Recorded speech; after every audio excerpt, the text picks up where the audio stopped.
আসসালামু আলাইকুম। সবাই কেমন আছেন? আশা করি যে যেখানে আছেন সবাই খুব ভালো আছেন। আলহামদুলিল্লাহ আমরাও ভালো আছি। আশা করি যে যেখানে আছেন কোরবানি ঈদটা খুব সুন্দরভাবে উদযাপন করছেন। সবাইকে কোরবানি ঈদের জন্য জানাচ্ছি ঈদ মোবারক। তো আলহামদুলিল্লাহ আমাদের পরিবারের সবাই মিলে আজকে আমরা ঈদ উদযাপন করার জন্য একসাথে হয়েছি। আর প্রতি বছরই আমরা সবাই পরিবারের সবাই আজকের দিনে একসাথে হই বড় ভাইয়ার বাসায়। বড় ভাইয়ার বাসায় আমরা কোরবানি ঈদের দিন সবাই একসাথে খাওয়া দাওয়া করি, আনন্দ করি, মানে আড্ডা দেই। মানে মোট কথা ঈদ মিলনী যেটাকে বলা হয়, প্রতি বছরই আমরা এরকম করি। তারপরে আমরা যারা কোরবানি দিই তার পরের দিনকে দিই, মানে আগে ভাইয়াটা আমরা কোরবানি দিই সবাই একসাথে আনন্দ করে। তো পরিবারের সবাই একসাথে আনন্দ করে কোরবানি দেওয়াটা যে কী পরিমাণ আনন্দের, এটা আসলে আমি এই পরিবারে বিয়ে হওয়ার পরেই বুঝেছি। 17 বছর যাবৎ আমার বিয়ে হয়েছে। 17 বছর যাবতই আমি এরকমই দেখতেছি। প্রতি ঈদে আমরা মানে আমার ভাসুরের বাসায় আসতেই হবে।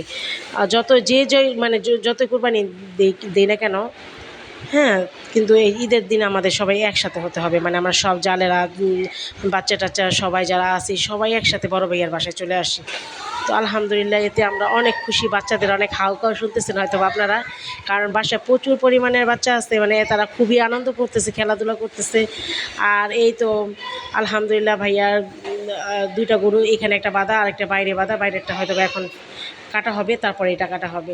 তো আমরা সবাই মানে এই মেমোরিগুলো রাখার জন্যই ভিডিও করতেছি সবাই একসাথে, যাতে আমরা পরবর্তী সময় এই ভিডিওগুলো দেখতে পারি, স্মৃতিগুলো মনে করতে পারি। কারণ এই ঈদে যারা আছে পরবর্তী ঈদে তারা নাও থাকতে পারে, তাই আমরা প্রতি বছরই চাই কিছু কিছু স্মৃতি ধরে রাখতে। কারণ গত ঈদে যারা ছিল অনেকেই এখানে নাই, তো আবার এই ঈদে যারা আছে হয়তো বা আগামী ঈদে তারা এখানে থাকবে না। কিন্তু ইনশাল্লাহ আমরা যত বছর বেঁচে আছি চেষ্টা করব সব সময় বড় ভাইয়ার বাসায় চলে আসতে ঈদের দিন। তারপরে বাকি কাজ তো সবাই আমরা চলে এসেছি গরু কাটা দেখার জন্য। তো একটা গরু বাইরে কাটতেছে আর একটা ভিতরে বাঁধা আছে, তো বাইরেরটাই আমরা দেখতে চলে এলাম। আর এখানে চাহাত মামুনি অনেক পিছনে, কারণ অনেক ভয় পায়। আর চাহাতের বাবা, আমার যত দেবর টেবর আছে, ভাগিনা, সবাই আর কি এখানে গরু কাটার মধ্যে আছে। এই যে বড় ভাইয়ার ছেলে, আর সামনে হচ্ছে হুজুর, উনি কাটবে। তো গরু কাটার জন্য এই প্রথমবার এত সামনে থেকে গরু কাটা দেখতেছি। সবসময় বারান্দা থেকে অথবা দূর থেকে আমরা দেখি, কিন্তু এই বছর আমরা খুব কাছ থেকে দেখছি, কারণ ভাইয়া বলতেছে সামনে আসো, সামনে এসে দেখো। তো কুরবানি কিন্তু মন থেকে দিতে হয়। কুরবানি দেওয়ার মানে 3টা দিক, মানে উল্লেখযোগ্য দিক হচ্ছে আপনার কুরবানিটা হালাল হচ্ছে কিনা, হালাল টাকা দিয়ে দিচ্ছেন কিনা, আপনি ঋণমুক্ত আছেন কিনা, আর হচ্ছে মান বন্টন, মানে এটাকে ঠিক মতো বন্টন করতেছেন কিনা, গরিবের হক গরিবকে দিচ্ছেন কিনা, এটাই কিন্তু কুরবানির মূল লক্ষ্য। তো এই মূল লক্ষ্য যদি আপনি ঠিক রেখে কাজ করেন, ইনশাল্লাহ আল্লাহ তাআলা আপনার কুরবানিটা অবশ্যই কবুল করবে। আর আমরা মন থেকে দোয়া করি আল্লাহ যাতে প্রতি বছর আমাদের কুরবানিটা কবুল করে। শুধু আমাদের না, যারা যারা অনেক কষ্ট করে, অনেক শ্রম দিয়ে নিজের পয়সা জমিয়ে এই কুরবানিটা দেয়, সবার মানে কুরবানিটা যাতে আল্লাহ তাআলা কবুল করে। আলহামদুলিল্লাহ, আমিন।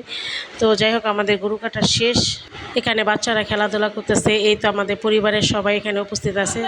আর এটা হচ্ছে আমার যা যারা এখানে আছে তারা সবাই এখানেই উপস্থিত আছে। তো উপস্থিত যারা আছে সবাইকে আমি আমার ভিডিও করে রেখে দিচ্ছি। আর আমার এই যে পাগল মেয়ে আছে, দেখেন এই যে পাগল মেয়েটা কীরকম অবস্থা, তার নাকি শুধু গরমই লাগে।